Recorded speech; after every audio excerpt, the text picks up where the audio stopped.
a couple of video clippings of what happened in Parliament on that great day of 1st July when GST was unfolded. Let's hear the then Finance Minister, Mr. Arun Jaitley, launching or proposing the launch of GST in a joint session of Parliament on 1st July.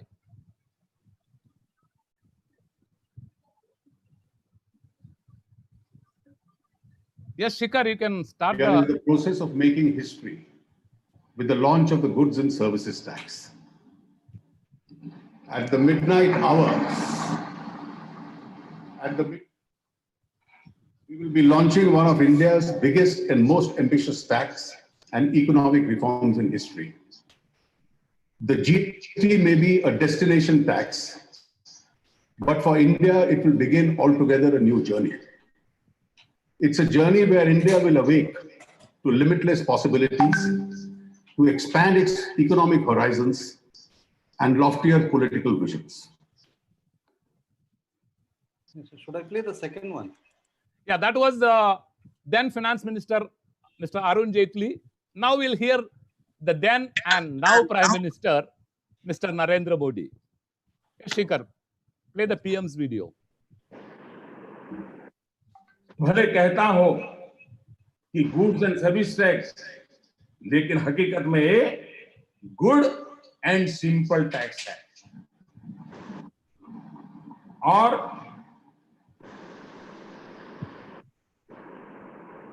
इसलिए कि tax पर tax जो लगते थे उससे मुक्ति मिल रही है।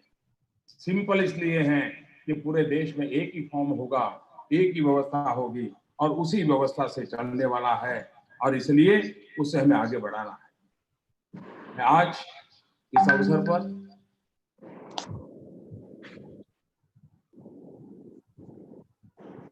Yeah, that was the good and simple tax of the Prime Minister. And now let's hear the President, who was a very distinguished Finance Minister himself, Mr. Pranab Mukherjee. GST is a disruptive change, no doubt. It is similar to the introduction of the VAT when there was initial resistance. When a change of the magnitude is undertaken, however positive it may be, there are bound to be some teething troubles and difficulties in the initial stage. We will have to solve these with understanding and speed to ensure that it does not impact the growth momentum of the economy. Success of such major change always depends on their effective implementation in the months to come. Based on the experience of actual implementation, the GST Council and the central and state government should continuously review the design and make improvements in the same constructive spirit as it has been displayed till now. Yeah. So I think the President has shown us the way how the discussion should go today. Well, it was 3 years ago. Now, I would request Mr. Vinod Kumar to tell us what was his feeling on that first day of July 2017 when we launched the GST. Well, it was quite a thrilling moment for us, especially those of us who had been working on this for quite some time, a few years of hard work. And you know that though the discussion started, the first mention was sometime in 2000, but basically the first announcement was in the 2006 budget. And a lot of work was done subsequently by the Empowered Committee and the Council. And every time people would ask us, when is GST really going to come?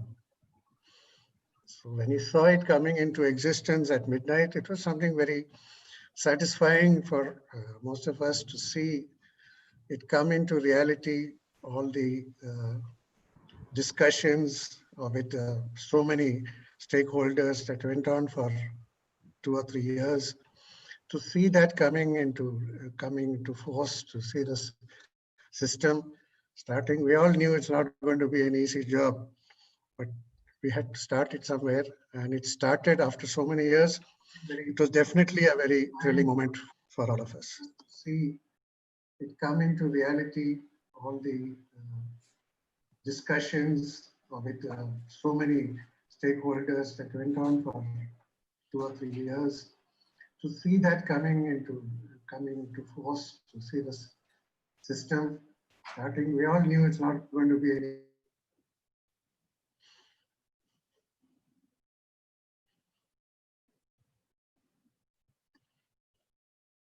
See Sir, you'll have to coming unmute into yourself, sir. reality, all the Mr. Vijay, sir. discussions with so many stakeholders that went on for 2 or 3 years.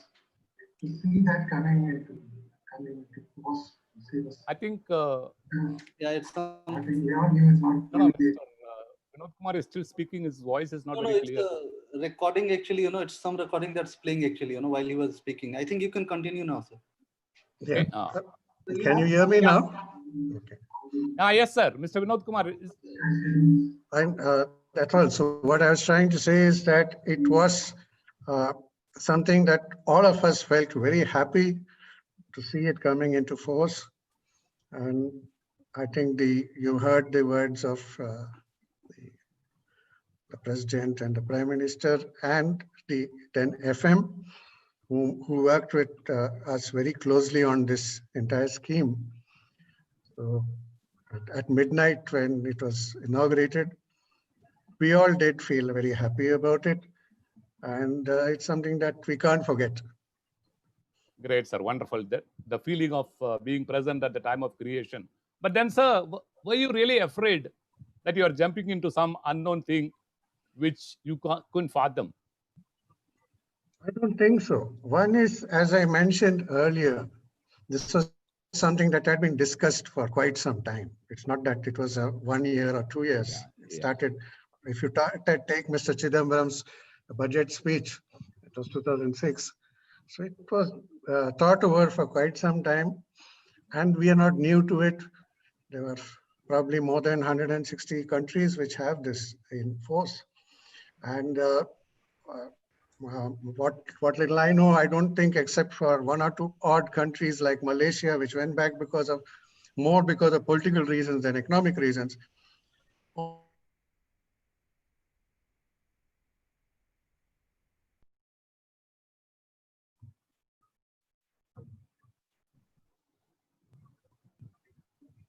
Shikhar.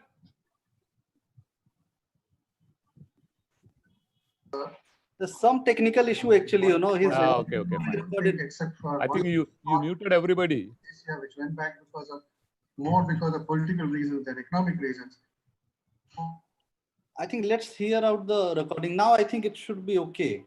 Is it okay? So I was just saying in answer to your question that with so many countries having gone in for it and stuck to it, I think there was no reason for us to feel that we should not do it. Some technical issue actually, he's Okay. I think you muted everybody. I think some recording is coming, Shikhar. Maybe you can see on that. Let's hear out the recording. Now I think it should be okay. Okay. I was just saying in answer Yes, to sir. I think his recording is coming again and again, Shikhar. and stuck to it. I think there was no reason for us to feel that we should not do it. It's 5 o'clock. I think you muted everybody. I think some recording is coming, Shikhar. Maybe you can see on that. Let's hear out the recording. Now I think it should be okay. I was just saying in answer Yes, to sir. I think Shikhar, can you stop that? That recording thing is being repeated again and again. stuck to it. I think there was no reason for us to feel that we should not do it. It's 5 o'clock. I think some recording is coming. Vijay sir, can you start now? I think. Yeah.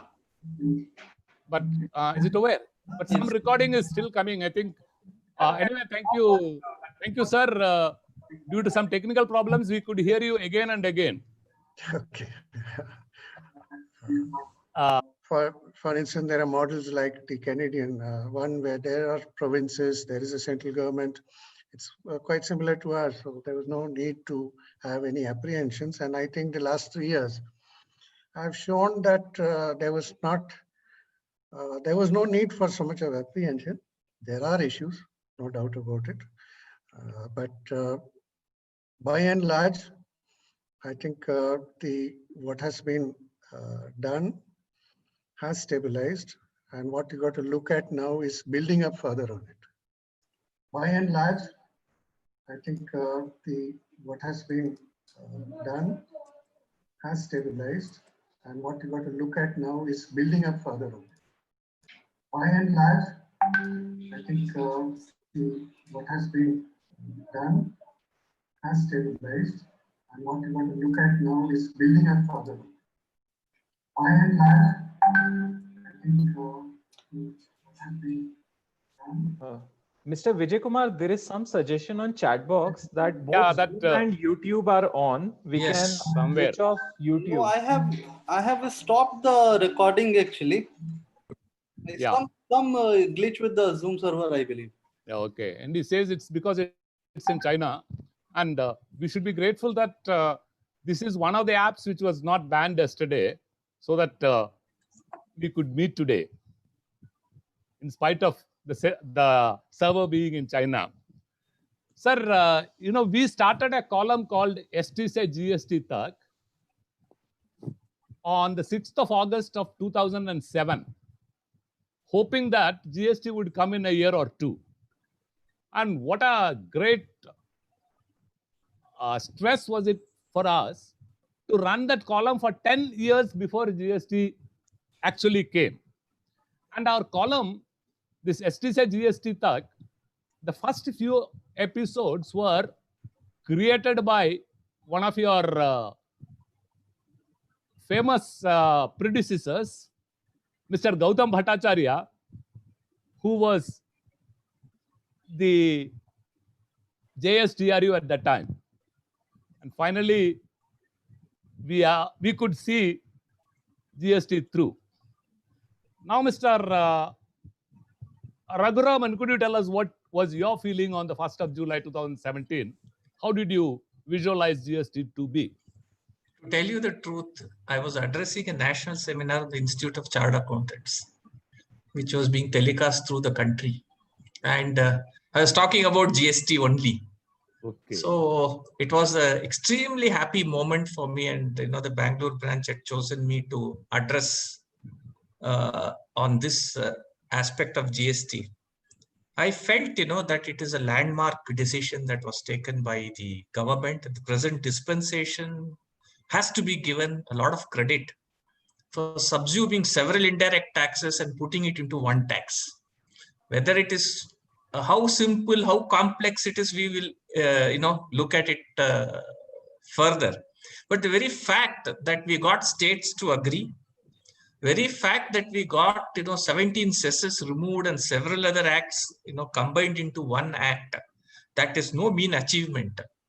So I think a substantial credit should go to the present government for thinking through this, and especially the former finance minister, Mr. Jaitley, for bringing all the states together in his most affable manner.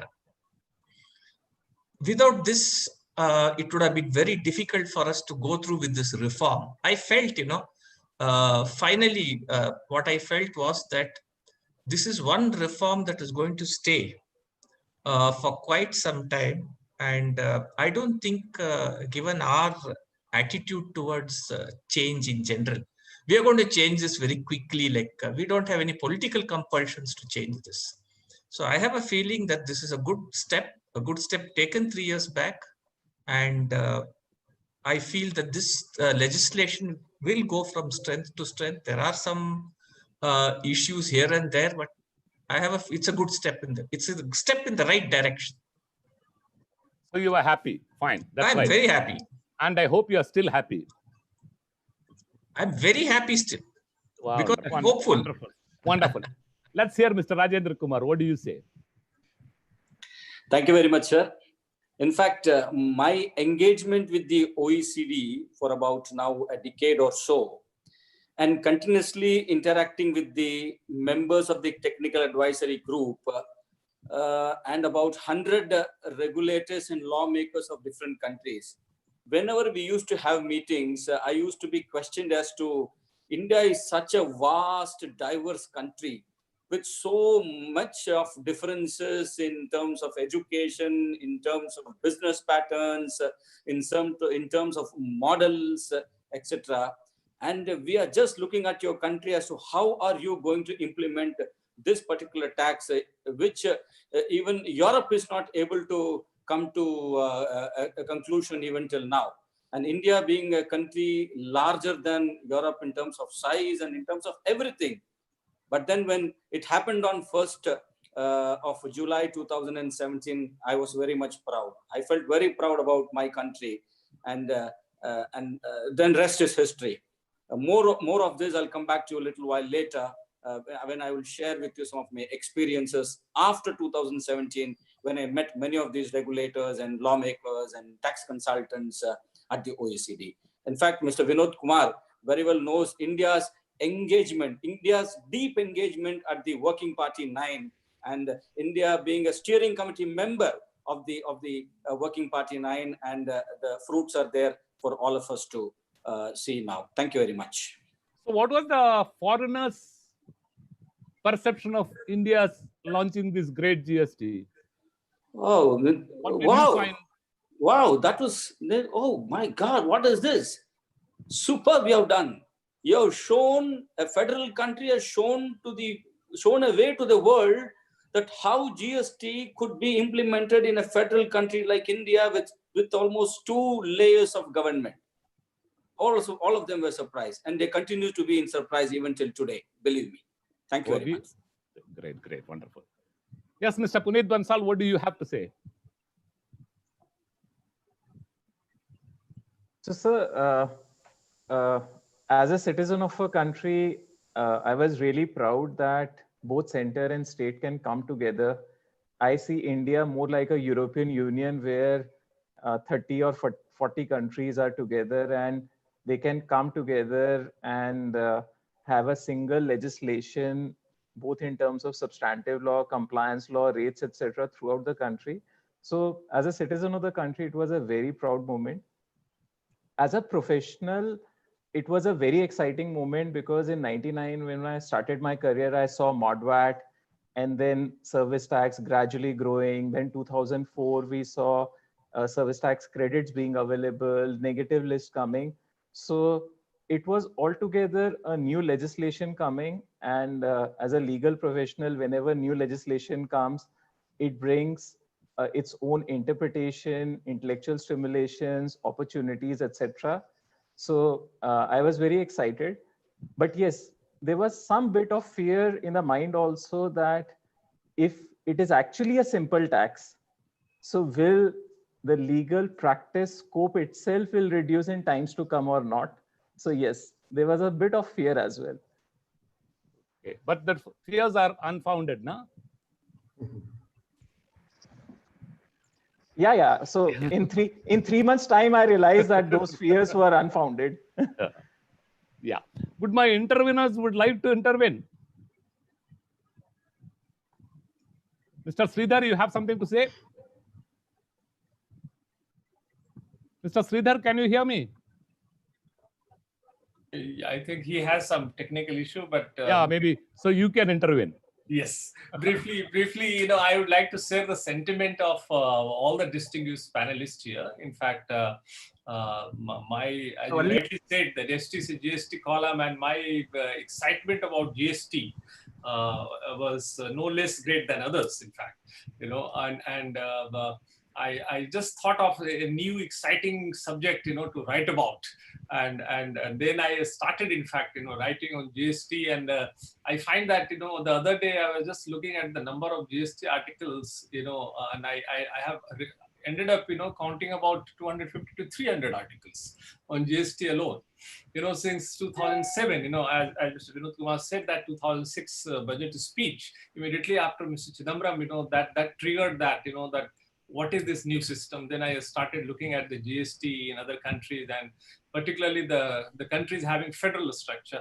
So we went to Canada, and of course, the Department of Revenue India had some kind of tie-up with the Revenue Canada, in fact. And a lot of, the team coming to India and interesting training, various kinds of training modules being organized here, etc. And then I used to take interest in that. Then the audit, something which came out in a big way, very, very, very powerful tool, in fact. And good number of officers in the field formations, they used to suspect that, what is this audit in business? It's not going to work in India. The revenue officers themselves at the field level, they were very, very skeptical about audit. And in fact, till the time when, this restructuring was proposed, where a good number of audit commissionerates were to be created. In fact, and in fact, I look at, my interaction with some of the state VAT commissioners, it gave me the idea that, for them, audit was some kind of, the alien concept, which was not available to them, the audit. And they finally, the revenue service, of course, the CBEC, CBIC side, good number of trainings, and the NASIN, in fact, took over the mantle of being the master trainer, and they trained good number of officers, and they are very comfortable now about the audit. So it was a very exciting moment, and I look forward to very exciting evolution of the GST. I never had in mind that there are going to be too many distortions, but of course other panelists will talk about it. So that was the time when, of course, like others, it was truly a tryst with midnight, and the Prime Minister made the announcement, and all of us were awake watching it and feeling a little excited about it. So your next question will be that excitement sustains, survives, or it's gone. Maybe we'll talk about it later. Yeah, that will talk about it. Mr. Sridhar, are you there? Can we have you? Mr. Sridhar, I think he has some. I think he's excited. Not there. Late, so let's we will move. Fine. So great to. I think everyone is very, very nostalgic about that great wedding day when we were all so happy. But I think 3 years is too long a time for the honeymoon to be over. Shall we get to the present? Where are we today? And are we all as excited about it as we were 3 years ago? And now that we are setting up the family, what are our problems and how could we solve them? Again, yes, Mr. Rajendra Kumar, you wanted to say something? No, so please continue. Yeah. So, Mr. Vinod Kumar, now that you are not part of the machinery that created this, some people say now, like all of us agree, that it was a great creation. But there are many people who also feel that it was a Frankenstein. It was an unfortunate creation. It has created a lot of problems and all that. Now, looking from outside, how do you feel? Where are we today?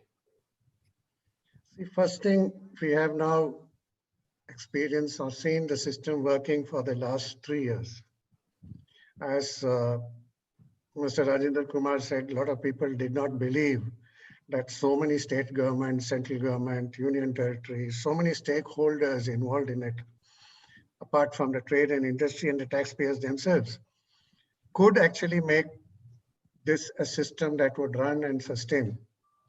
But what has been our experience in the last 3 years? One very pleasant, positive thing that we have seen is the way that the GST Council has been functioning. And a lot of credit goes to Mr. Arun Jaitley, the then FM. The way he said it, the tenor that he said, the consensus approach to it. For 3 years, there were doubts whether even we could hold that many meetings, how to get so many people together, would be able to hold such meetings. We have come to a stage where last year there were some suggestions from the trade and industry that kindly don't have so many meetings. So I think 40 meetings in 3 years is more than one meeting a month. And except an exception to prove the rule, in general, everything has been by consensus. we must appreciate the effort put in there. They have been quite proactive, and the way they are going, you should look at the three or four basic objectives that we were celebrating on that midnight. One was to remove the barriers between the states, to look at an interstate one national market. That was achieved almost immediately. The physical barriers, the checkposts disappeared. We're talking of free flow of credit between the states. Having a level playing field for all the states.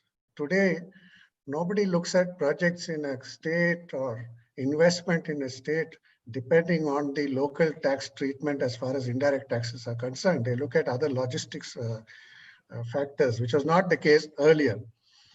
These objectives have been substantially achieved.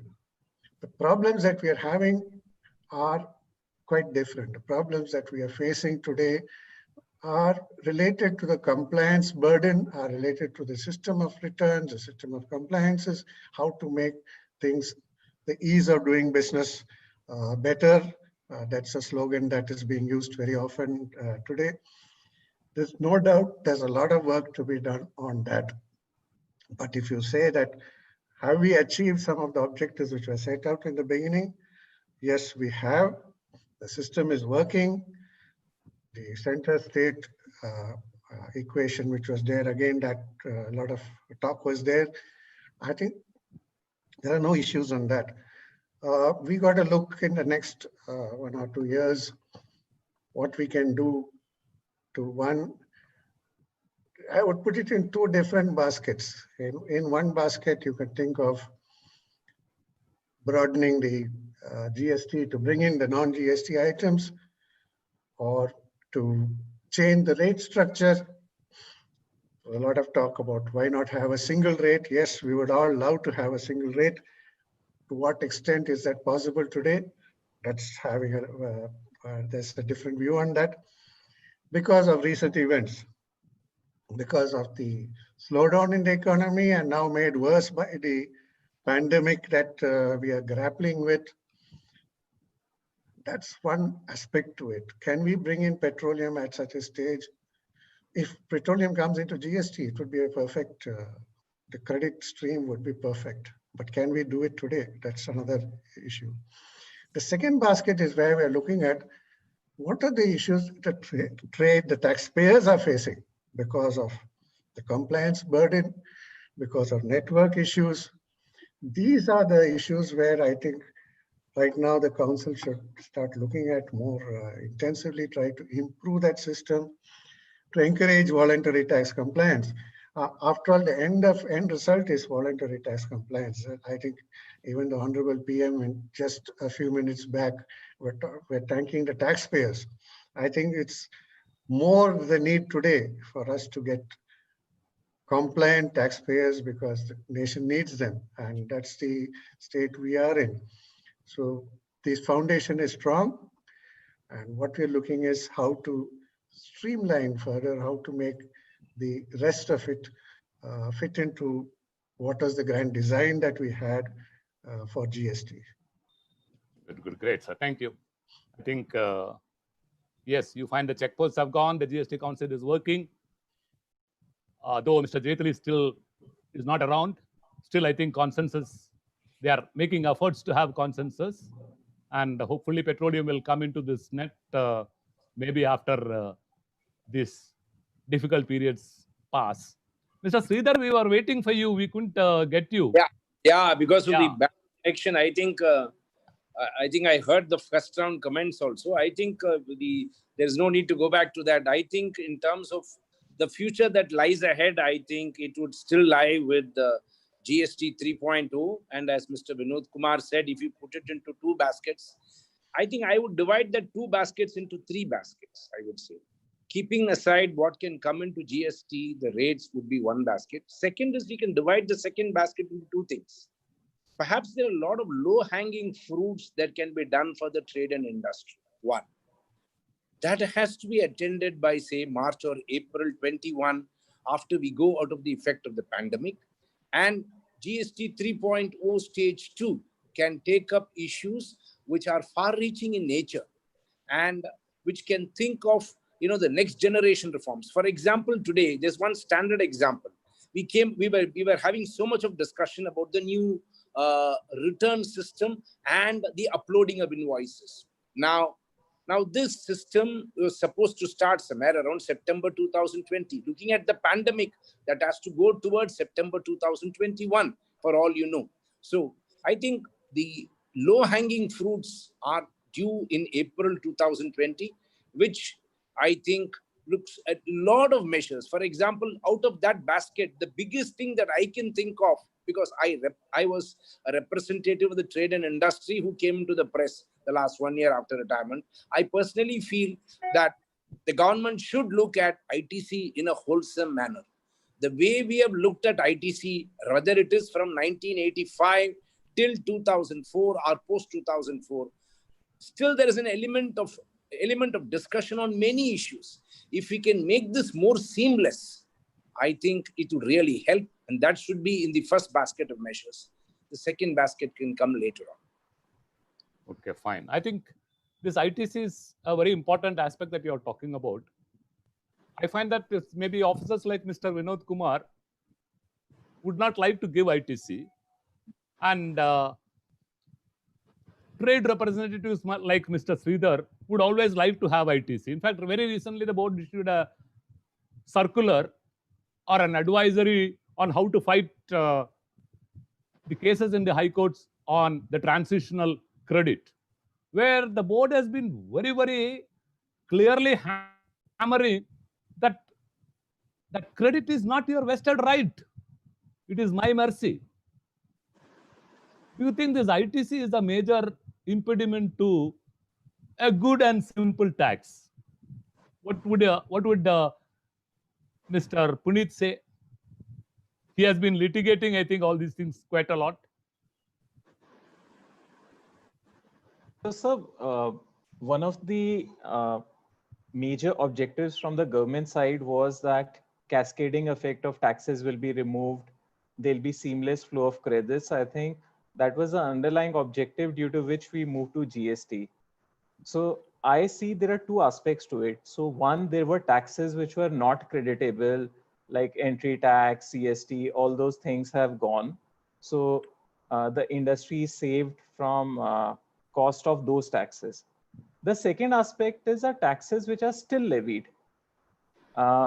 So the government should only have one criteria in my view, that if these expenses are incurred for your business, then credit should be available, then no question should be asked. But now, if you see, starting from the transitional credits, as you rightly mentioned that though it's my vested right, but the starting of GST litigation has been with these transitional credits where the government says other way around, it is not your vested right. There were so many problems on government's portal for taxpayers to file Tran 1. The high courts have been giving contrary judgments. Supreme Court has been staying some of the cases, etc. So one set of Pandora box which has been opened is for the transitional credits. To add to that, we have issues like transitional credits of cesses, those can be transitioned or not. Now coming to the GST regime also, the negative list or section 17(5) list is so long, like motor vehicles, construction activities, employee related expenses, etc. So the problem with India is that yes, there are many good things about GST, but yeah, we need to acknowledge something, that as a country, we are very poor in drafting laws. See, one, the law should be in line with the objective. So if the objective of GST was to minimize tax incidence, everything should be allowed as credit except for personal consumption. Secondly, even if you want to disallow it, then also the laws are not worded properly and it leads to litigations. So in my view, the 3-year experience till now and what seems in future is that the ITC availability will continue to be a fight between the government and the taxpayers, and the government is not coming with full support to the industry that yes, they want to grant ITC of any expenses incurred in the business.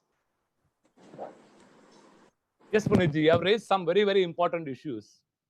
Like you said, ITC is a major issue. But then do we have a solution? Like ITC as such, I don't think is a major chunk of the government's revenue. They can be a little kind and leave most of these issues. Then as you said, laws are, though I won't say drafted poorly, certainly not drafted as they should have been for both sides. Maybe one of the reasons could be, I think maybe Mr. Vinod Kumar can tell us why the laws are not drafted as they should have been. Then this invoice, you say, for example, after GST, this fake invoice thing has become such a big issue.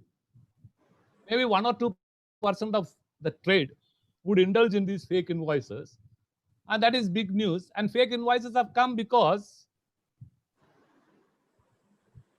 our system was not proper. As Mr. Vinod Kumar says, he wants voluntary compliance. Most of the people are ready to voluntarily comply if you would allow them to do. Let's see what the others would suggest on this. Can't we solve this ITC problem once for all? Make a simple law. And as he says, if you have paid tax, give the credit. How much are you going to lose?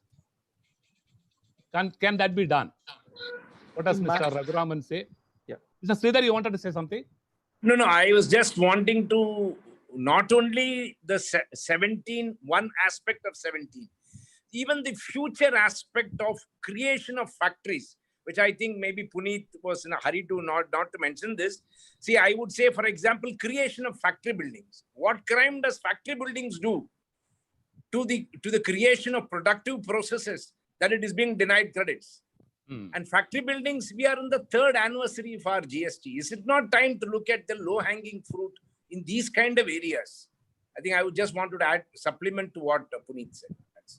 Yeah, along with another low-hanging fruit is perhaps now we are saying that land, if developed, becomes liable to service tax to GST. No. Yes, Mr. Raghuraman, you have something to add? Yeah, you see. In fact, actually, Puneetji has opened a Pandora's box of problems.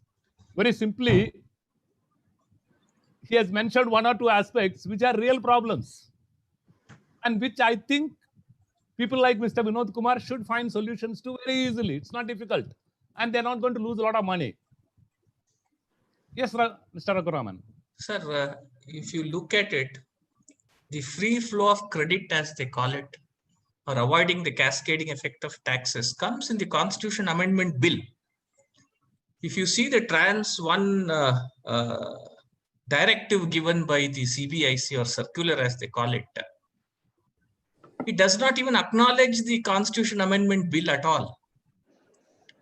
In fact, they should have gone the whole hog and said that in this period of the pandemic or even otherwise, there should not be litigation on input tax credit because it's a tax already paid.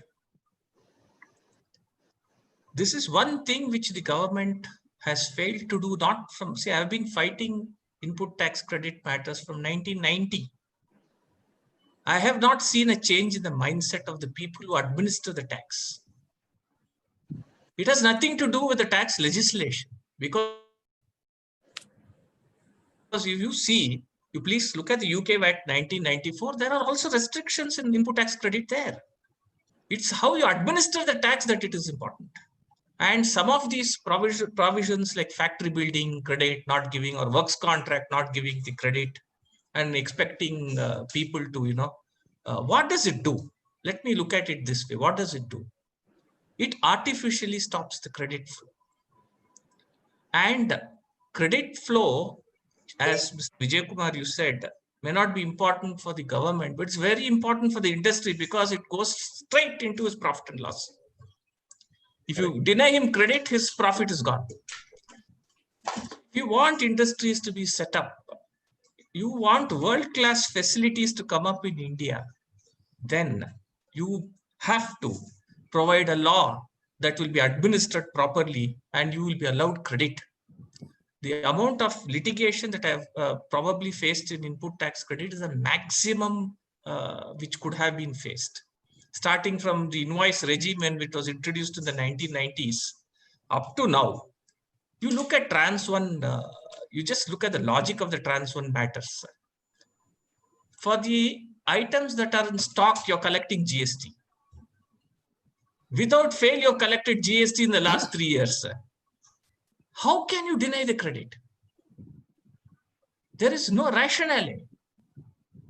I can't see why the Central Board of Indirect Taxes and Customs should act in such a petty manner to deny credit to the trade and industry on which the GST has already been paid.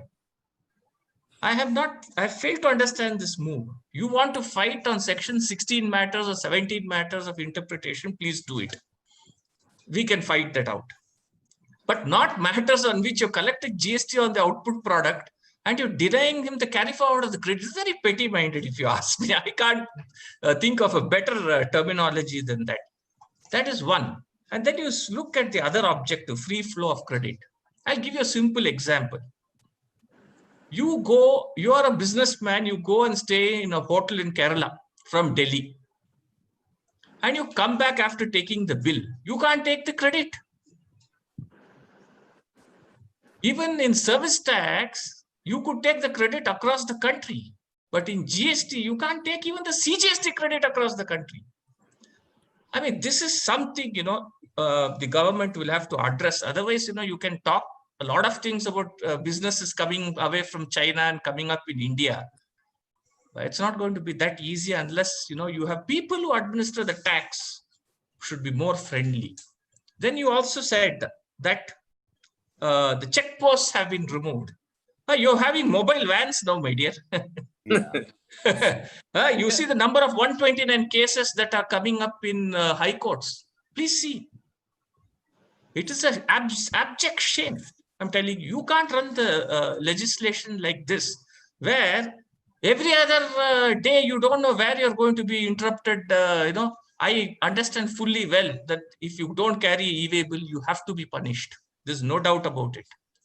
But you can't say that the e-way bill, the corner of it is torn and I can't see it and the classification is wrong. And so you are actually, what is happening, sir, is that there is nothing wrong in the law per se. There could be some differences of opinion that could be sorted out. The issue is implementation of the law. The people who are implementing it have not changed from the central excise days. And the vision of the Prime Minister, I'm sorry to say, if you continue in this way, you will find litigation going up 10 times. So the professionals are going to be happy. And maybe not really, not really. There's nothing wrong with God. Only the pujari is the culprit. The law is okay. Only the implementing agencies are. No, I'll give you a simple example. You talk of denying, a credit on personal expenses, which is found in section 17 bracket 2, or for that matter, 17 bracket 5. Same things are there in UK VAT, which is left to the commissioner to decide. For example, input tax credit on motor cars. Simple example. Now, that is not, I'm not saying litigation will not happen, but the way it is administered shows that it is done reasonably. Here, it is not done reasonably. You look at simple things. Why do you take block credits under 86A, for example, a rule which was introduced? Do you know that, I do not know how many people know this. In your system, you will not be able to access the credit. You will not know what has happened. But when you go to the department, you will find that it has been blocked. Yes. You can't do this. This is ridiculous. You are putting, people to, their own credit which they take. You are telling them that I am not going to show you on your screen, but it will be on my screen. This is something, which is fairly serious, and you will have to look into what Mr. Puneet Bansal said, input tax credit. is important for the profit and loss of the industry. Nobody will set up an industry if his profits are going to be taken away, one, by input tax credit, and two, by not giving him refunds. Before I go to Mr. Rajendra Kumar, I think I should ask Mr. Vinod Kumar. Sir, can you explain this? Are the Babus more loyal than the king? Do you believe that you should not give what the parliament, what the prime minister, what the finance minister, all of them want ease of doing business, allow the credit, cascading effect of taxation should go. But somehow Raghuraman finds that there is some commissioner or some superintendent, some board, which is always trying to see that this is not allowed. And for you, it is nothing. As he says, either you allow Raghuraman credit or not, you don't lose anything. But if credit is not given, Raghuraman's business is gone. He doesn't make 50% profit as he used to do in the early days. Now this cuts into his profit. Do you think bureaucrats have a feeling that they are the sole custodians of revenue? From your experience, if you can say, sir. I don't want you to be. I can always say so because I'm not a bureaucrat anymore. So I can speak freely. But point I'm trying to say is, see, always you have to look at the comparison with the previous period and see whether there's an improvement. Are we progressing or not? There are anecdotal experiences that a lot of people had, and it's always there. For instance, the rule he just now mentioned of blocking the credit.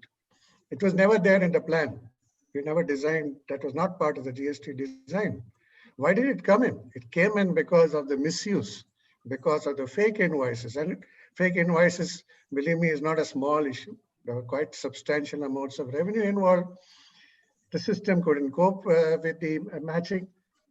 The moment the matching starts, the moment the invoicing and the e-way bill is working quite well, I'm sure these restrictions, which have come to cope with an immediate issue, if the revenue goes up and this type of misuse, which is totally malified, comes down, I'm sure this type of rules will go. There's no doubt about it. Some of the aspects he mentioned, I could talk about it. For instance, mobile checks, what you're talking about. Yes, some states have mobile check posts, not check posts, but mobile squads, which are moving around. But believe me, I have also worked in 4 or 5 states. I met the people from the transport sector, and they were very happy with what has happened now, what GST has come in. You may you may stop 4 or 5 vehicles, but in those days, you had to wait for 4 to 5 days at every check post, right? My own truck from Delhi to Karnataka took me 7, 8 days. But every time the driver will phone up and say, sir, I'm stuck at such and such border. That doesn't happen anymore. At random, yes, there are checks.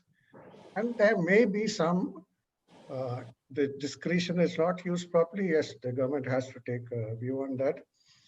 They have to be more proactive. A lot depends on the administration, there's no doubt about it. Say that it is not better today than what it was earlier, I wouldn't agree on that. I think there's been a lot of improvement. And the more the system works, the more that the network is streamlined, the less these hassles would be there. For instance, if a vehicle is held up, the law provides that within so many hours, there has to be something fed onto the system, and you get feedback from that. So that these checks and balances are there, because I won't go too much into it. But the basic principle is very well accepted, that anything to do with business, allow the credit and forget the rest of the restrictions. But this is where only in a few countries there are still restrictions. We do have restrictions, though again, I will say prior to GST, after GST, and even after the amendments of 2018, the negative list has come down further. We hope it will come down even more. Great, great. So, Mr. Raghuraman and Puneetji, do you feel we are better off? Actually, I think you are on, you both were in Bangalore on the opposite sides. No, we were on the same side. Same side. We got along very well. True, sir. But what I mean is, There was only a check post between the two of you. No, with Mr. Vinod Kumar, there's no check post. He was a Yes, fine sir. officer. Do you think the situation is better? You see, it is like this, I would say this way. I would say that the situation from 94 to now, yes, far better. There's no doubt about that. What I am saying is this: it could have been even better if you do not introduce discretionary rules and rule by exception. I'm only saying this. You find fake invoices happening in 100 instances. Fine. What is the total number of instances as a population that you have in terms of invoices? Few crores? In these 100 or 200 instances as a percentage of those crore is nothing. Do you need to introduce a draconian rule for that? That is the thing which we have to think about. We can't rule by exception. And as he says, if matching could be done, sir, I will tell you. Are over. Sir, I will tell you. You are not able to do it. Sir, I'll tell you this. I'll tell you. This matching is, the problem is with the system. I'm sorry to tell you this. You may be rudely shocked by what I'm going to tell you. GSTR 1, 2, and 3 were 3 returns to be submitted. It would be auto-populated and done. Today, 2 and 3 are not functional. Why? Why? Because the technology after 3 years has not caught on. You're not able to do it. Why not you allow, on 1st of July 2017, I mentioned this. In service tax, you allowed 6 monthly return filing. Monthly collection of tax is okay. You could have continued that. Why are you insisting of matching of credits when your system does not allow it properly? Your 2 and 3 are still not, you're not able to file. That's why you bought a 3B today. Why can't you be flexible on this? Fine, you want to match the credits, introduce a system, not on day one. Give the trade time to comply with the laws. After 2 years, 3 years, 4 years, you introduce it. See, the VAT system, the Sugam, which we had in Karnataka, which was a great success, was not introduced overnight. It took a long time for them to do it. And if you're doing a countrywide reform, you give it 5 years and then do it. Nothing is lost in a few 100 cases of fake invoices that are happening. Nothing is going to be lost. You lose some revenue, you gain some revenue. But what will happen is you will gain a lot of trust. In this process of building trust, more and more people will comply with it. This is my humble view. What do you think of this trust, Mr. Rajendra Kumar? You have been silent for too long. Thank you, sir. I was just waiting for my turn. Leisure, entertainment, amusement. These 3 terms look the same to all of us, isn't it? Leisure, entertainment, amusement. I have been a student of consumption taxes for almost now 2.5 decades. And as Raghuraman sir said, many countries do have restrictions when it comes to input tax credit. Some call it VAT credit, some call it ITC credit, as we do it. Now, when I was studying these countries' restrictions that they impose, I found something very interesting. The interesting aspect is that the restrictions are always localized to the respective countries. Now, look at these 3 words which I just said: entertainment, amusement, and leisure. You will find these 3 words in a country's legislation called Malta. Malta is a small, tiny country in Europe, which is a honeymoon destination, a paradise for those who want to go for a holiday. It is much, much lesser than a dot in the map of India. Now, Malta's primary industry is all these 3 only: entertainment, amusement, leisure. Now, look at the Maltese legislation. I don't know what it is today, maybe 5, 6, 7 years back when I saw the legislation, I found that they give credit for entertainment, they disallow VAT credit on leisure and amusement. Now, with advocates, giants like Raghuraman sir and Puneet sir and giants of Vinod Kumar size, we can go on litigating as to what is the difference between entertainment, leisure and amusement. All the three are same to us. So ITC, though it is the fulcrum, the foundation stone of any VAT or GST structure, does require some restrictions when it comes to country specific. And in a country like India, where we have different practices, you sit in Delhi and you watch as to what is happening across the country, how the compliances are being reported. Maybe southern part of the country, you have more compliances. I will not go to other regions. Maybe certain regions of the country don't comply the law properly. And maybe in certain parts of the regions, the incidence to evade taxes is more. Vinod Kumar sir may know better. In fact, as practitioners, we also know that. The ITC is always driven by one single aspect, if I may say so, compliance by the registered tax person. Talking to one of the regulators, let me tell you, I will not name him. Now, when the GST was being implemented and when we were having a discussion, the bureaucrat said, Rajendra Kumar, bureaucrats think the businesses are very unreasonable. The businesses think the bureaucrats are unreasonable. Both of us, have that trust gap, what they call as tax gap, which we call as a tax evasion. The trust gap is always there. And in a country like India, with so much diversity, so much differences, the trust gap is large or enlarged. This enlarged has to become large, large has to become small, and small has to become very small. It will take time. That is what is my view, sir. Thank you very much. Great, amused in Malta. No problem, sir. But this gap or the trust gap between the administrator of the tax and the taxpayer, I think ultimately there is a gap even between all of us and the courts.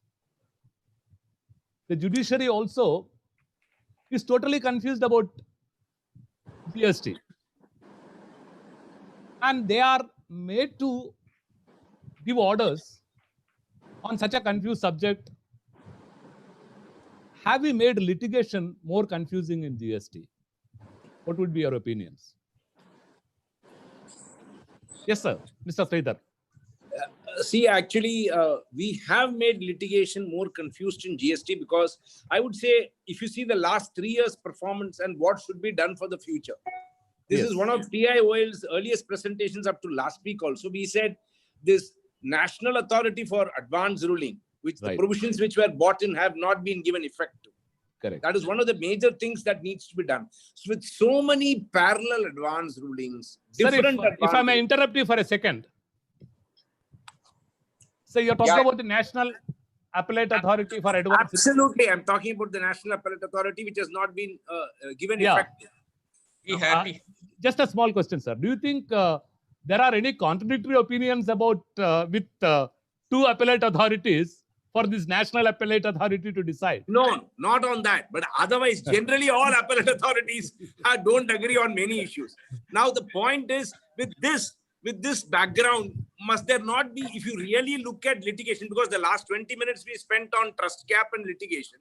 Yeah. So this is the biggest reform that is now required. And second thing is creation of tribunals at the earliest and lessening the burden of the high courts on writs. If, for example, if today somebody were to take account of the writs pending against appellate authorities, advance rulings, orders, which are now pending various high courts of India, you will find the number astonishing.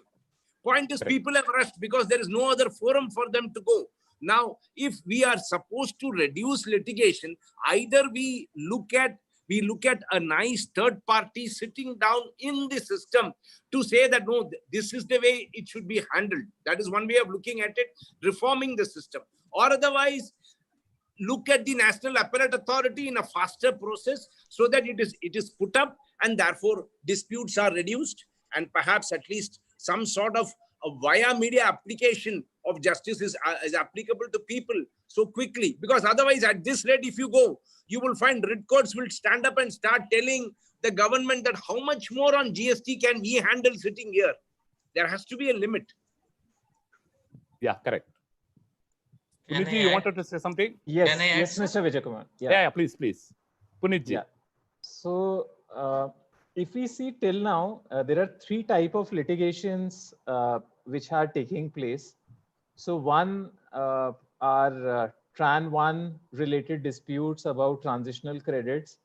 And there are so many matters which have gone to high courts, and now they have started going to Supreme Court also.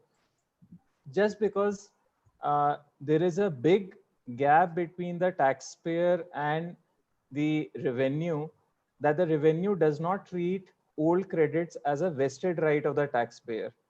So in my view, the law is very well settled, and whenever a new legislation comes, the government should be more accommodative of all these procedural lapses, etc. So if those were valid, legitimate credits under old laws, I don't foresee any reason why their credit should be denied. So in my view, government should bring some sort of amnesty scheme to bring an end to all these Tran 1 disputes. You verify these were valid credits and allow it. Second set of disputes which have come up is anti-profiteering. I'll take up advanced rulings at the end. Now, in my view, even this anti-profiteering, again, as on date, there are no clear guidelines how anti-profiteering has to be determined. The constitutionality of anti-profiteering authority itself has been challenged. So in the absence of that, how will you expect businesses to pass on the benefit, etc.? And again, anti-profiteering authority has been passing orders against taxpayers, etc., which is again leading to a big litigation. Third, coming to both be the GST appellate tribunal or the advanced ruling authority, or for that matter, anti-profiteering authority. So before coming to their orders, everyone's constitutionality is under doubt, because the number of technical members or number of departmental officers who are on the quorum exceed the number of judicial members. Like in case of advanced ruling authority, all the members are from department side only. In case of appellate tribunal, 2 members from department, 1 from center, 1 from state, only 1 judicial member. In case of anti-profiteering authority, none judicial member, but everyone is taking judicial or quasi-judicial decisions.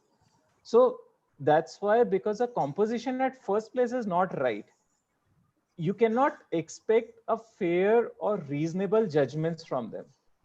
So in my view, the biggest problem which is coming in GST, and on the 3rd anniversary, I can say 30 years of litigation which we are going to see, is because of this advanced ruling authorities only.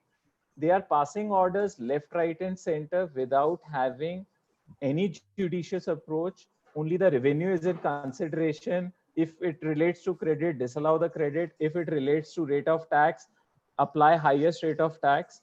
So unless either a further appellate mechanism or the improvement in the constitution of all these appellate authorities bodies take place, in my view, we are ending up in a big soup on the litigation side.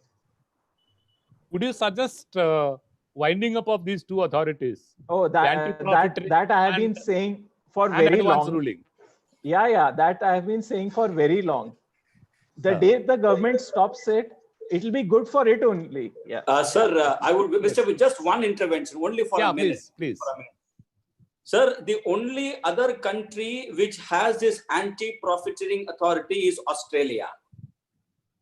And in Australia, there is not even a single case which the Australian authorities have registered since 2000. That is the date of their implementation of GST in that country. And very rightly, I would support Puniji that anti-profiteering authority and the manner in which AAR is constituted, the manner in which it is constituted, that has to be changed. That's it, sir. That's my intervention. Thank you. So do we suggest that these two authorities, the best thing is to close them down? Yeah, So that will be the best. Yeah. anti-profiteering authority has to be closed down because we should not impose unreasonable restrictions on businesses. We already have many. Within 180 days, you don't make payment to the recipient. You are denied the credit. You must take the credit within this time period. These are unreasonable according to me. So please close down anti-profiteering authority. I don't think it will serve any purpose. And advance rulings. Each and every state had that process even before GST. A businessman used to apply to the state authority, get what is the rate of tax of my product. But in the GST scenario, please change the manner in which it functions, or at least the officers who should be there. They're field level officers, okay? Their officers are working in the field formation, as the department calls them. Now, you can't keep field formation officers and ask them to decide. It's like giving the goat to the butcher. What do you expect from a butcher? Finish. Yes. That's So in anti-profiteering, maybe they come with a stick and beat you. In advance ruling, you take a stick and ask them to beat you. You get the beating anyway. Yeah. You see, So- that is why, sir, it is called authority for adverse rulings now. Yes. And in fact, they have more powers than the Supreme Court. you look at it. Since the appellate authority has the final word, you can't appeal against that. There's no writ. Even if there's a writ, it's only on the perverse way they gave the order, not on the contents of the order. Correct. So maybe, Sir, in the income tax regime, you would have the retired judges of the Supreme Court, or Exactly. sitting in the AAR. Correct. Every state has a pool of retired judges who are there. I'm Yes. not saying that they should look at it at a post-retirement job, but to introduce fairness in the system, the constitution of AAR should have a fair amount of retired judges, and even retired, some of the officials, fine people are there in the state government also, and the center, who are quite impartial. And I think those are the people you should be looking at. Those who are not going to clamor for any executive positions anymore. They will make a good addition to the AAR, and you can make that successful actually, if you are serious about it. no, Mr. Raghuram, I think however fair, nice an officer is, what we have found is when they pass an adjudicating order as an assistant commissioner or as an appellate authority for advance ruling, somehow the mindset works that I have to pass this order in favor of revenue. They are paying me, I have to pass that order. That I think is the problem. And that is why maybe if you have a retired judge there, he'll tell you, look here, you are here to pass a reasonable order, not Absolutely. an order for your boss. Absolutely. That's why I'm saying retired officer also.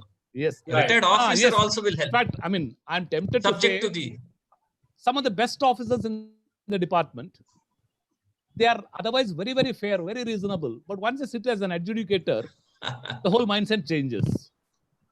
They are Mr. Do Vijay you, Kumar, do you I'll- think, sir, actually, I'm just suggesting, sir, that, the Mr. Raghuram is suggesting, that we should have some retired judges, etc.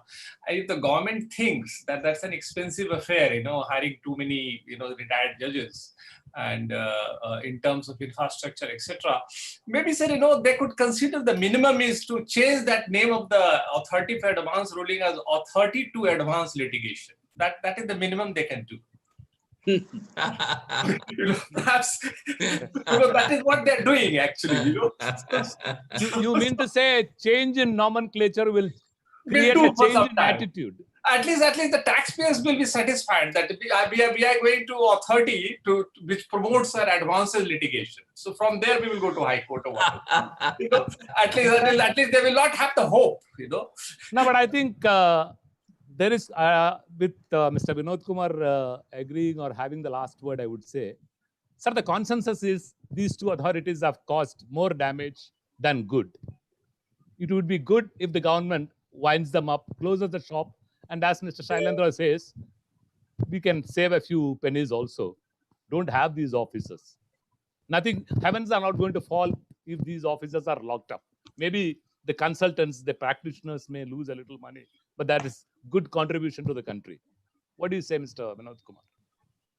See, I know I'm basically, asking you a difficult unfair question. Maybe very unfair question, because I've Yes. been a bureaucrat for more than 3 decades. All right. But I'll come back to that. For the point one is about the anti-profiteering. As rightly pointed out, it is there in Australia. The anti-profiteering is not a permanent body. It was brought in for a period of 2 years, and it's been given an extension only because of other reasons.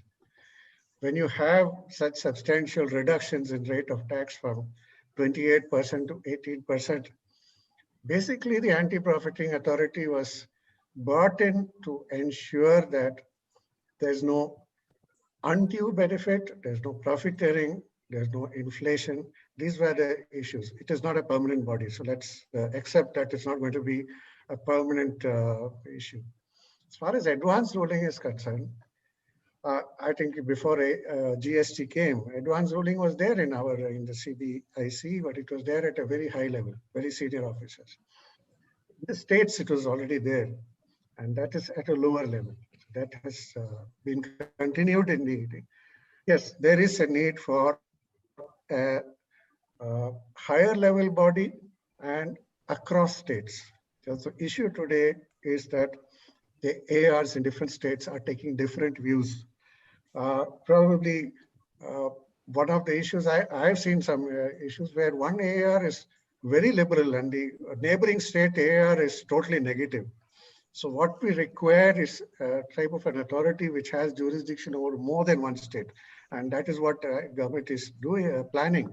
So probably coming back to what was mentioned by one of the earlier speakers, it is the right time to look at putting in place the tribunals, the higher level of advanced ruling authorities, so that we don't have a buildup of litigation, a pendency of litigation as we had earlier, which is why we had to go in for some amnesty schemes.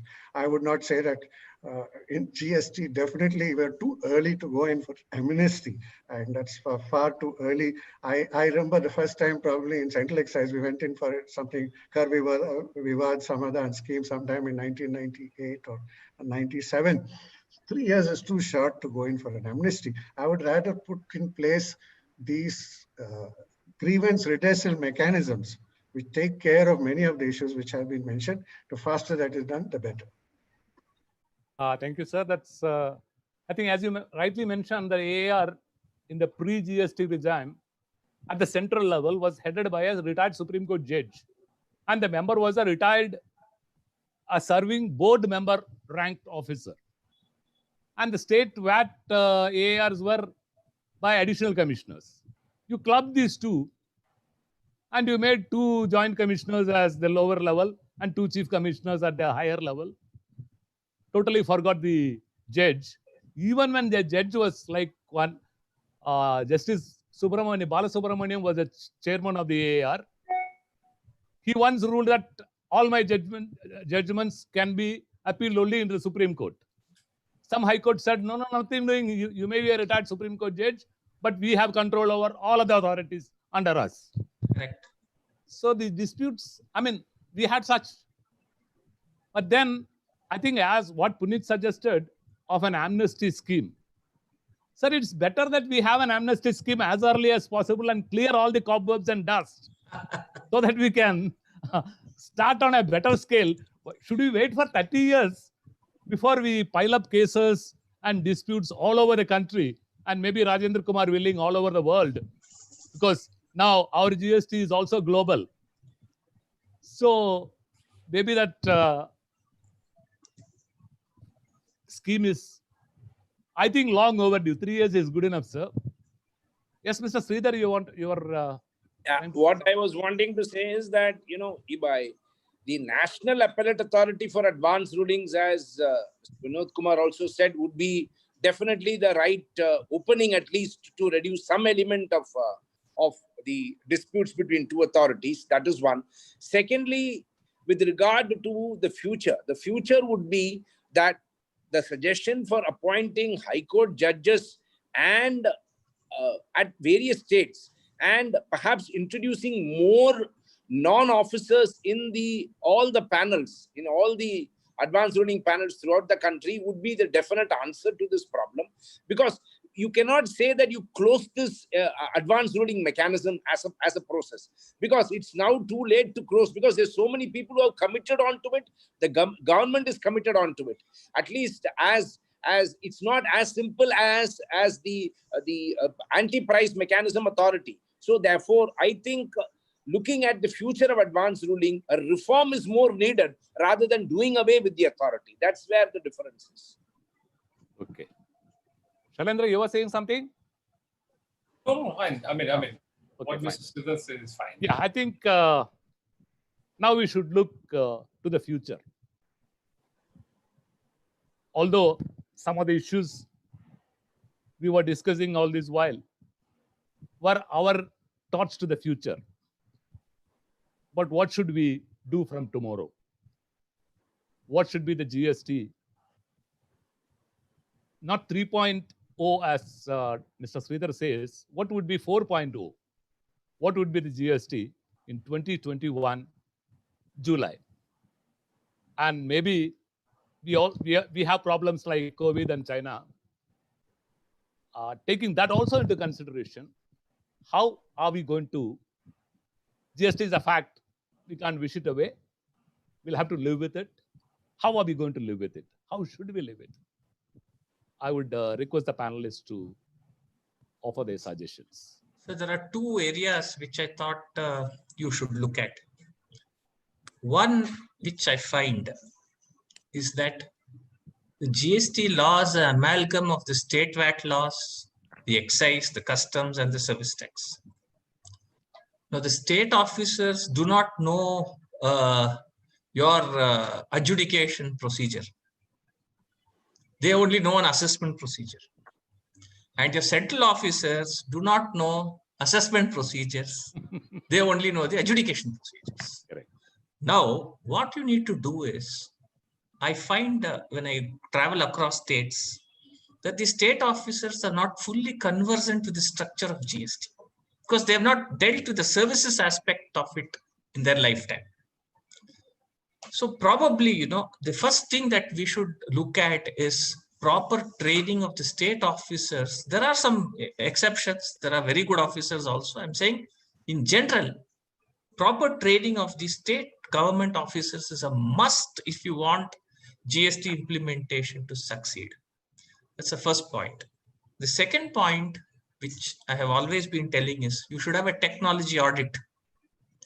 What do I mean by a technology audit?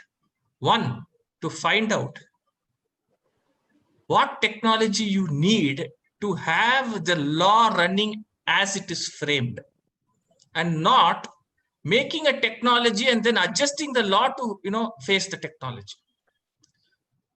You have a law which you have done after so many deliberations. You do a technology audit and see that the technology fits to the law. A simple example which I told you of blocking credit is where technology takes over from law. So I don't want the litigation to start where we say that the technology which is being used is completely different from what the law requires. So the people who build this technology, whether it's Infosys or Wipro or whoever it is, they should be taught the GST law. Correct. And then, the technology and the law will flow together. If this does not happen, you will have future litigation where we will go to court saying that this is the law, but this is what the computer does in the department. I think these are two areas which we should concentrate. So the court will direct the computer to allow filing a return. See, this is what is going to happen again. Why did you get into it? You have a technology audit done. Like what you have said about the knowledge levels or understanding of the state GST officers. A taxpayer recently told me the difference between central tax and state tax officers are the central tax guys are English medium people and the state tax are the vernacular Telugu medium or Kannada medium people. That is the difference. You find them stylish and all that.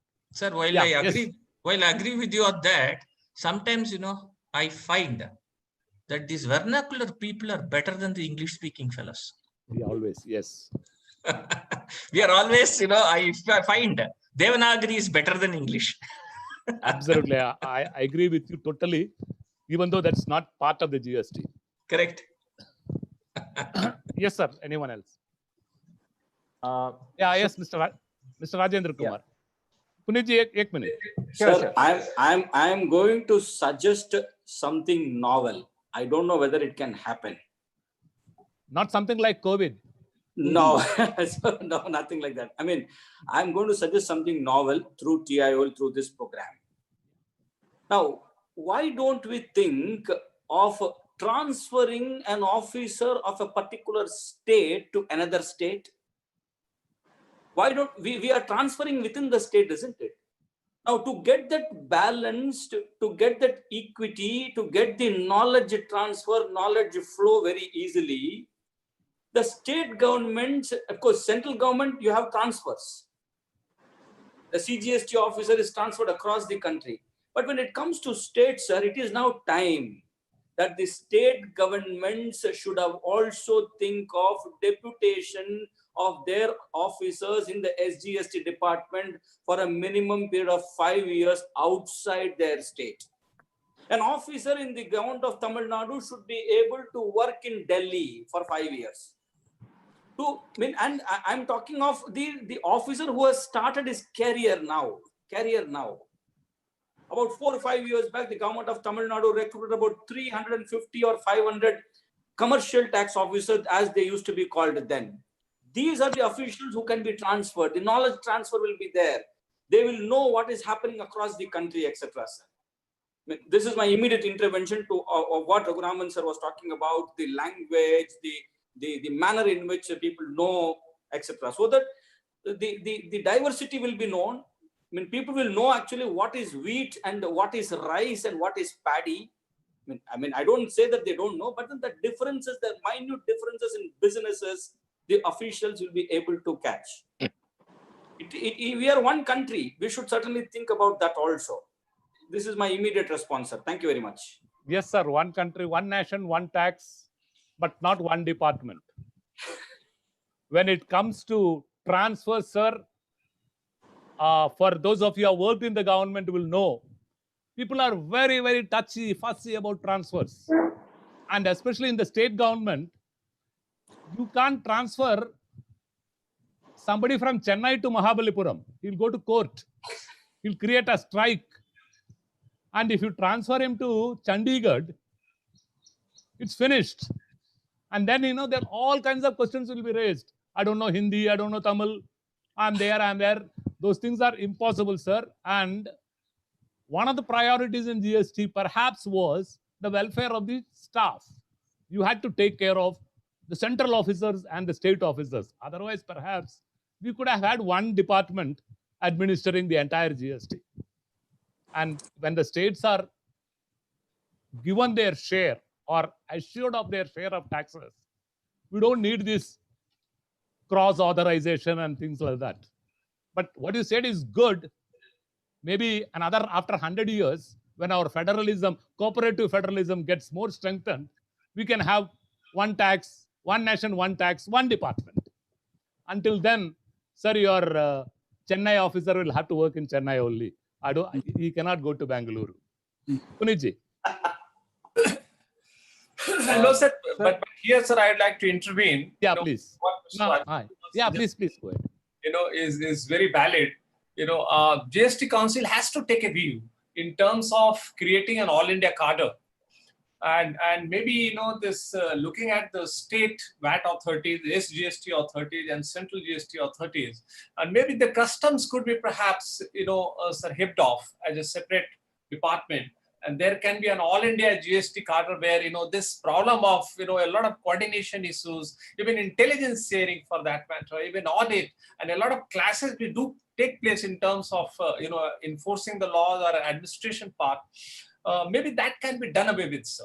Or that can be minimized, or maybe, completely, beamed in terms of no issue at all if there is an all India cadre, and maybe through UPSC route, something could be done, and there could be a merger of, the central excise side, or maybe the CBIC could identify, and certain officers could be given an option that you can opt to join this all India cadre perhaps at different levels. That could be the future where, sir, a lot of litigation, a lot of departmental issues, and the training part and the specialization part, and then the lack of knowledge and exposure in terms of not dealing with service tax for that matter, all those things can be overcome over a period of time, sir. Yes, sir, please go. Right. Yes, Puneetji. I'm sorry, I think I kept you waiting for quite long. No problem, sir. Sir, in my view, one basic approach needs to change, that government needs to treat taxpayers as their clients.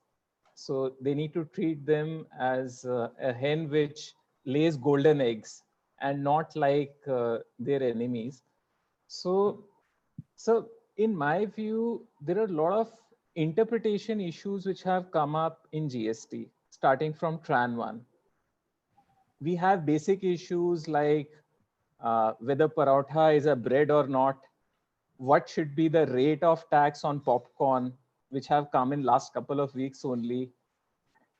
Even because of COVID-19, these sanitizers are so much in use. There is a big debate on classification of sanitizers, whether they attract 12% GST or 18% GST. If we see on the output side, what should be the treatment of discounts, schemes, etc., reverse charge on ocean freight, cross charge. So I can list down more than 30 issues which industry is grappling up with now. In my view, if government is serious to streamline GST, it needs to be more benevolent. It needs to see things from a larger or broader perspective and bring certainty for the taxpayers. And in my view, considering the challenging times we have, they should err more in the favor of taxpayers so that the taxpayers can sustain their businesses. So the only one suggestion which I give, or which I look forward to from the government side, is to resolve all the legal issues. Otherwise, these litigations will continue forever. Yes, sir. So maybe I'm suggesting one more authority. Like we should have an authority at the central level, maybe at the CBIC level, consisting of maybe a lawyer, a departmental officer, or a retired judge, to whom all these litigation and the doubts could be referred, and they give a solution which should be accepted by the board.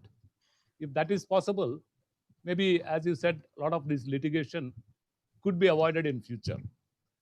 And now, if anyone has anything else to add, I would request that we have a few questions online. If maybe we could take a few of those questions, which could be answered by some of us. Would anyone else have anything else to say now? One point I would like to say, yes, sir, please. In the light of the discussion still now, that the fact that GST was made in this model is because we have a federal system.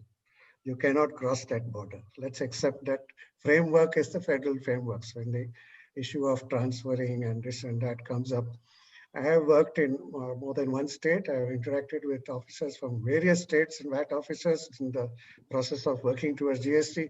I don't find much of a difference between them in terms of their knowledge or talent. The only issue was on exposure to services. Yes, it requires training, and that was one of the charter of NASIN, which every state, the academy was set up for this purpose. And little more training definitely is required, and that should be intensified further. But otherwise, we can't change the federal structure that we have. So putting in place, as he suggested, a system of giving more clarifications on these legal issues to bring on some uniformity. Like yesterday, I saw one issued by the board under section 168. Such things could be made more, and we need to put the grievance redressal and the appellate mechanism in place as soon as possible. Fine, sir. Thank you. Sridhar, you want to conclude something? No, only one issue with regard to the points for the future of 2020-21. I think, if you look at the implementation stage, there were many sectoral committees set up, Mr. Vijay Kumar. So many suggestions went to the sectoral committees. It is not that all the sectoral committees' suggestions translated to the amendments into 2018 and 19, which happened. So some of those issues which are still left with the sectoral committees and unattended in the subsequent amendments, that can be the first starting slate, as I should say. Then maybe the suggestions that was given by perhaps all other members, that could be taken up. But the sectoral committees' points which have been left out because of perhaps not being done at that stage or not being possible at that stage, I think it's fit enough to be taken up even by early 21 after we stabilize on COVID. Fine, sir. Thank you. Now, can we take up some of the questions? Any one of the panelists could answer. I'll read out some of those questions which you have received online. Is that okay, sir? Fine. Well, here is Mr. Sudhakar Rudu, who says he's a former central excise person and also a former banker. He says, do you think GST is a grand success or a journey of hurdles? Don't you think that GST must have been implemented after due examination, testing of software, etc., say with effect from 1/1/2018 or 19? I think this has been answered, but would anyone like to? I will say only one thing, sir. I will say one thing. Whichever date you announce, yes, we as a nation, don't blame only the officers, even the business and our professionals. If it is announced on 1/1/2018, 31/12/2017 only will wake up. If you announce it on 1/1/2019, 31/12/2018 only you will wake up. That's just a day before. So I am not a great fan of this, date. The government did the correct thing in introducing and telling, okay, stick to this date. They have to say some date. What happens, however, is that instead of focusing so much of technology for the initially, they could have eased that process out by having a 6-monthly return filing. You collect your taxes every month. You have the return filing every 6 months, at least for the first 2-3 years. That could have been done probably. Well, here's another question. I don't think any of us can answer that. He says the states are crying that they are not getting their dues. Well, I think that's something the finance minister and the prime minister should decide. But does any one of you have any opinion on this? The states not getting, even after the compensations as is collected and all that. Even now, it's always 2 months due to them. And they say we are suffering because we don't get our dues. I think probably the central government is following the invoicing pattern. That is accrual or issue? First, the states will have to make an invoice and they will pay it within due course of time. And there are some questions on the single rate of tax, about which some of us has mentioned. The Hawaii Chapel and the Mercedes having the same rate of taxation. Are we going to come to that stage? Can we have one rate? One nation, one tax, one rate. Forget the HSN. Avoid all the classification disputes. 5%, 10%, 20%. Let there be one rate. Is it possible? Yes, sir. Mr. Rajendra Kumar. Yes, sir. I would, sir, first thing I would say is that in all consumption taxes, or rather consumption taxes are always intertwined with economy. The economy of a country and consumption taxes are, when they both go together. the economic upheavals or the economic changes, the changes that happen in economy of a country, the changes will also happen in consumption taxes. So you would see that the rates or the changes that have happened till now will continue to happen. There will be amendments, there will be changes. In almost all 150 plus countries, this is the pattern. Whichever government comes, what first they will do is they'll try to play with the rates. And one single rate, there are countries now which are suffering. Why at all did Malaysia close? Why did Malaysia come out of this GST? It is because of the very low rate and one single rate that they had. Now UAE, the GCC that is economics. You mean to say it was not politics? It was not politics, sir. It was not politics because it was not politics. It was made to appear as politics, but it was not politics, let me tell you. And then second, the GCC countries, the UAE, now they are thinking of revising the rates. They say, why did we at all come out with one single rate? Beer is taxable as the same rate as milkshake. We are talking of Mercedes and Hawaii chapel. Look at the situation here. Beer is taxed at the same rate as a milkshake. So what's wrong with it? Sir, I'll tell you, sir, now consumption taxes basically are required to manage sectoral impacts. I mean, it is not merely that they are there to garner revenue for the government. They look at health, they look at food pattern, they look at the manner in which the geographical areas are distributed and the geographical strength of each and every sector, sir. Now take the case of France. Just one more minute I'll take, sir. Reims is a place where the world's best champagne, it is a champagne district. Now they are fighting for years saying that we should be exempted. We are world number one. Why are you taxing us? So the reason is that consumption taxes can never be in one single rate. If they are in one single rate, it will spell doom either for the government or for the businesses. Thank you, sir. Fine. Shall we conclude? Yes, sir. Yeah, I think I would request each one of you to give your concluding remarks. What are we, maybe one or two sentences on the future of GST. We have realized that we have problems. We know the solutions. As Puneet says, we want the government to be a little more liberal. Well, each one of you, starting with Mr. Vinod Kumar, concluding remarks. Okay. First of all, let me come to talk about rates. Yes, we would all like to have very few rates, and that is part of the policy. If you read the economic survey of Dr. Arvind Subramaniam, it talks about reducing it, merging the 12 and the 18% rates. There are always situations, but you cannot do it overnight. It takes time. Secondly, do you have the fiscal space to do it? In 2017, the economy was much better than it is today. And today we are facing yet another blow to the economy through the pandemic. So I would not expect in the near future that you could go in for such a rate change of the entire rate structure. But yes, we could go in for a lot of changes in the procedural issues, in the network issues, or the grievance related issues. Much of what we were discussing right now can be done in the next 1 or 2 years. But as far as Mr. Nandakumar said, the economy has to permit you to go in for lesser or less number of rates. Otherwise, I think we can do a much better job, which will be done in 1 or 2 years. Let's hope that the economy picks up next year, and that will definitely bring in much better GST for all of you. Thank you, sir. Thanks for that hopeful note. Yes, Mr. Rajendra Kumar, would you like to conclude?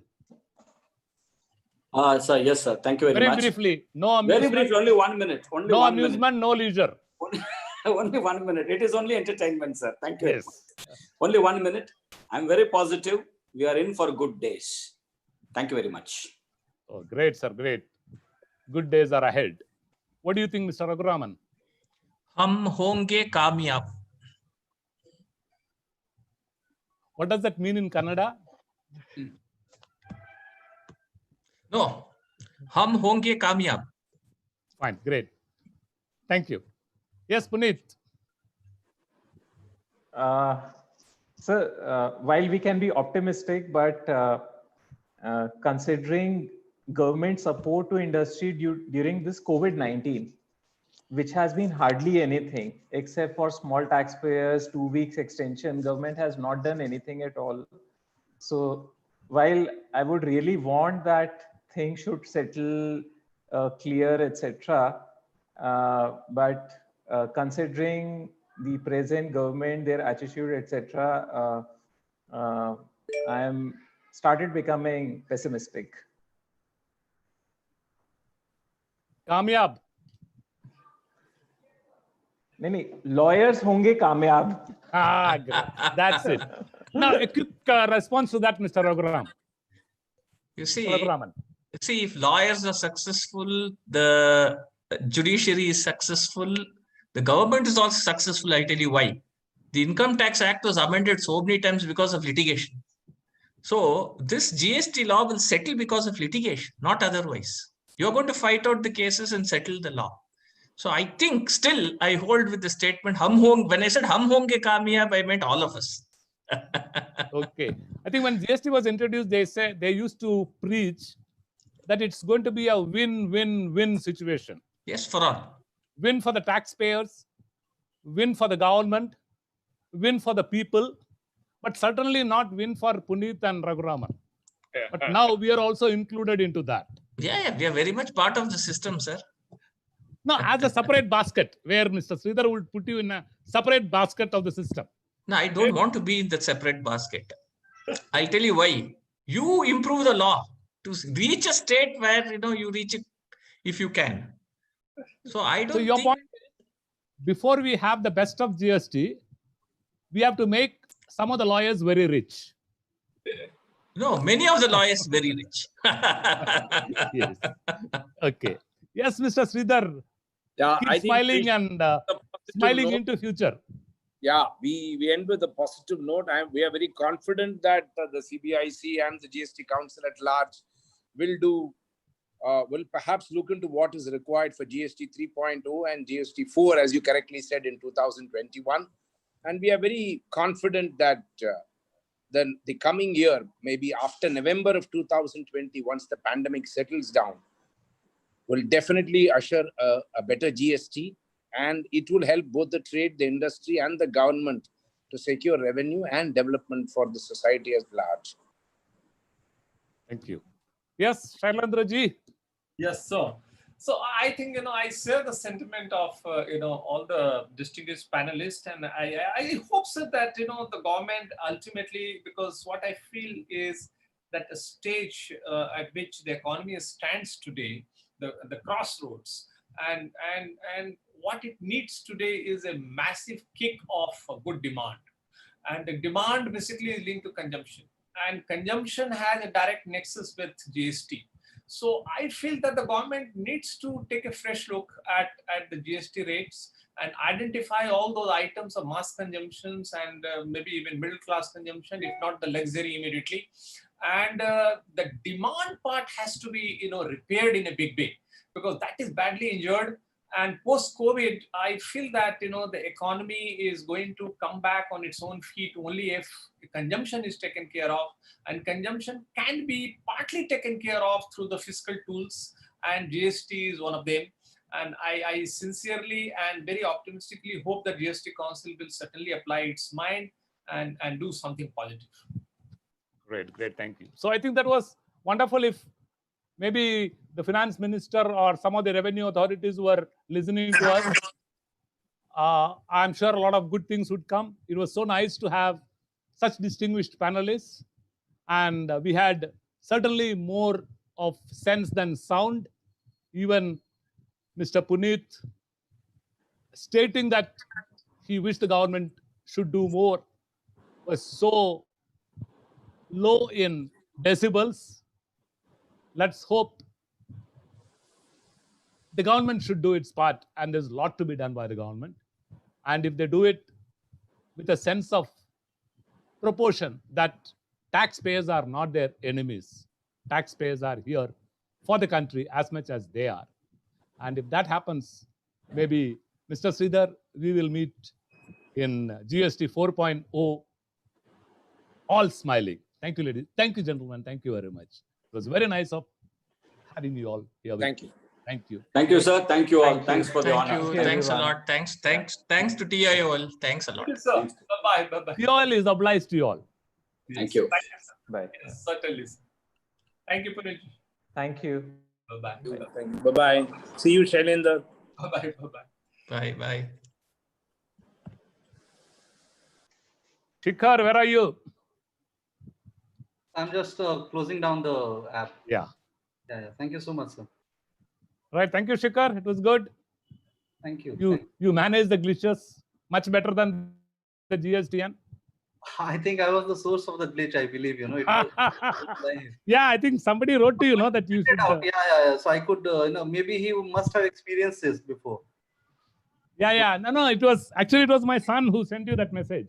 Oh, acha, I see. It was so nice of him, you know. I was trying to figure out where exactly it is, coming from. The idea is not to have the window open and just close the window as soon as the live streaming is on. Yeah. Great. Thank you so much. Nice. Anyway, we get from these things we gain a lot of experience. Yeah, No? right, true, sir. True. I wonder if Zoom would be. Zoom is going to survive. I mean, TikTok. No. If Zoom doesn't survive, we have so many other things. The Google Meet is going to be much better than Zoom, it seems. True. I think. Let's see. Anyway, it is not there in that list of 59, no? So it will take a lot of time. But Zoom is good. We have been able to do it Quite efficient. very nicely. Thank you very much. Nice. Thank you so much, sir. Take care. Right. Bye. Good night.